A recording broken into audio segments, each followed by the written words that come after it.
สวัสดีค่ะพ่อแม่พี่น้องสวัสดีFCทุกท่านเนาะค่ะกลับมาพบมาพอกับเจตาพารวยคือเก่าค่ะในทางช่อง YouTube เนาะวันนี้เจตาก็จะวางแนวทางของเล่าพัฒนาค่ะ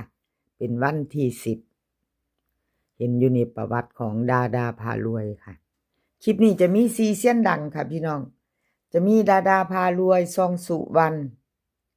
แต้วน้อยน้อยนำโชคค่ะมีท่านเซียนผู้ใดอยู่ในใจของ FC รอติดตามรับชมรับฟั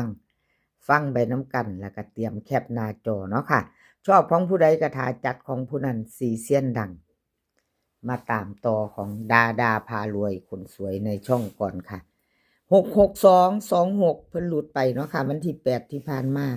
เจตาเป็นกำลังใจให้ค่ะบ่เป็นหยังเลขทุกตัวเอามาวางเพื่อเป็นแนวทางหลุดแล้วก็หลุดเลยเก่าหลุดไปใหม่มากค่ะเจตาเป็นกำลังใจให้ถึง FC เพิ่นก็เป็นกำลังใจให้ดีเนาะค่ะเป็นเพียงแนวทางมีเขามีหลุดอะไรก็เกิดขึ้นได้เนาะค่ะสำหรับแนวทางดาพารวยคนสวยในช่องค่ะกับขอบบุญขอบคุณหลายๆเด้อค่ะดาพารวยคนสวยในช่องที่ให้เจตามาว่างทางช่องโดยตลอดมาเนาะค่ะดาพารวยบ่ว่าจะเขาจะหลุดมาล้างบ้านเพิ่นก็เจตาเข้าตัวเดียวหลุดไป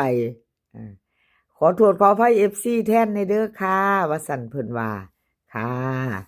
ขออภัย FC ดาแนวทางของเพิ่นหลุดไปเนาะค่ะบ่จับมือกันมาบ่กอดคอกันเดินก็บ่เป็นหยังค่ะเฮามาไปงวดใหม่ต่องวดใหม่เนาะดาพารวยคนสวยในช่องค่ะให้มาแล้ววิ่งลูดค่ะ6กับ7 2ตัวเหมือนเดิมค่ะ67760110 3ตัวค่ะ167 4ตัวค่ะ0167 4ตัวหางเดียวเด่นทอกันค่ะวิ่งรูดของดาคนสวย6กับ7เน้น2หาง67013ตัวค่ะ167เด่นเน้น0167จับตามองค่ะแคปหน้าจอ FC ของดาพารวยคนสวยในช่องตามต่อมื้อแลงค่ะ2 ทุ่มครึ่งเป็นวันพุธวันที่10เนาะค่ะมือไม่ไปต่อค่ะพี่น้องของดาพารวยคนสวยในช่องมาไปต่อเป็นของใครชอบก็จัดขัดก็ผ่านเนาะค่ะเลขทุกตัวเอามาวางเพื่อเป็นแนวทางโปรดใช้วิจารณญาณในการรับชมเป็นอย่างสูงค่ะรับชมรับฟังเป็นเพียงแนวทางเนาะค่ะพี่น้องน้อยนำโชคเป็นจังใดหลุดไปน้อยนำโชควันที่8เนาะค่ะ662บน3ตัว2ตัวล่าง26ของเพิ่นก็หลุดไปเนาะค่ะบ่เป็นหยังค่ะเจตาเป็นกำลังแรงใจหลุด2งวดติดค่ะชัดเจนคลิปนี้เจตาไกเบิ่ง2งวดเนาะค่ะเขาคือเขาหลุดคือหลุดชัดเจนให้ความมั่นใจกับ FC ให้เบิ่งประวัติเพิ่นเบิ่งงวดที่ผ่านมาเนาะค่ะ2งวดติดถ้าหลุดก็หลุดเขาก็คือเขาบ่มีกักค่ะน้อยนำโชค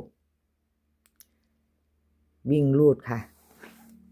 แนวทางใหม่มือใหม่เด้อค่ะมื้อนี้พี่น้อง2 ทุ่มครึ่งออกจับตามองน้อยนำโชควิ่งลูดค่ะ7กับ5 2ตัว73 74 59 58เบิ้ล77กับ55 3ตัว759574ค่ะวิ่งรูด7กับ5เด่นเท่ากันเน้น2ตัว2หาง74กับ58ค่ะ3ตัวเน้นหางเดียว574แคปหน้าจอค่ะใครจะไปต่อกับเพิ่นกันแคปหน้าจอไว้เนาะไปรุ่นใหม่ไปต่อเนาะค่ะกับน้อยนำโชคกับขอบคุญขอบคุณน้อยนำโชคหลายๆค่ะที่ให้แนวทางมาว่างทางช่องเจตาเนาะค่ะขอบพระคุณเป็นอย่างสูงสำหรับแนวทางเนาะค่ะ เป็นกำลังใจให้กันและกันเหมือนเดิมเนาะพี่น้องบ่ว่าจะเข้าจะหลุดเนาะชอบแนวทางเดียวกันเนาะค่ะชอบก็จัดขัดก็ผ่านเนาะเป็นกำลังใจให้กันและกันเหมือนเดิมต่อไปค่ะแต้วน้อยแต้วน้อยคนหนาหักเป็นจังไดเนาะแต้วน้อยเข้าไปอยู่1ตัว2บน2ล่างเนาะค่ะวันที่8ที่ผ่านมาแต้วน้อยค่ะพี่น้องแต้วน้อยนี่วันที่8 662 26ล่างเพิ่นเข้าไป27นะพี่น้องแต้มเดียวแต้วน้อยว่าเบิ่งประวัติเพิ่นค่ะเข้าไปอยู่2ตัวมา1ตัว2งวดค่ะเข้า2งวดค่ะ2ตัวมา1ตัวเข้าวิ่งรูดงวดละตัวเนาะเข้าคือเข้ารุดคือรุด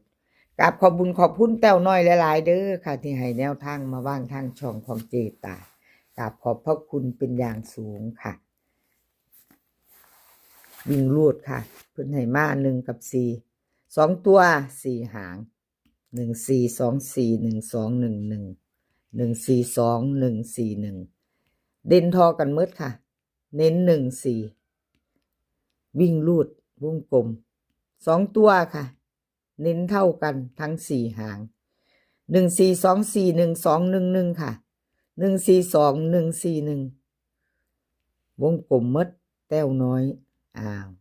แคปหน้าจอค่ะ FC ภูเขามาใหม่เนาะค่ะเพิ่งไม่เห็นเป็นครั้งแรกผ่านเขาไม่เห็นในช่องของเจตาพารวยเนาะคลิปนี้แนวทางของลาวพัฒนาเป็นมือแรงค่ะเป็นของมือแรงวันที่10มื้อนี้เป็นวันพุธเนาะ FC ใหม่ถ้าผ่านเขาไม่เห็นถ้ายังบ่ทันกดติดตามค่ะกดติดตามไว้ค่ะถ้าชอบแนวทางในช่องของเจตาเนาะชอบก็จัดแคปหน้าจอแล้วก็กดติดตามกดกระดิ่งแจ้งเตือนไว้ค่ะจะได้บ่พลาดคลิปใหม่ๆของเจตาเนาะเวลาจะเจตาลงไปก็จะได้เห็นเลยเนาะค่ะFC ใหม่เนาะ FC เก่าก็อย่าลืมผู้ใดลืมไปก็กดไว้ค่ะจะได้เห็นเนาะแต้วน้อยผ่านไปต่อไปเป็นของใคร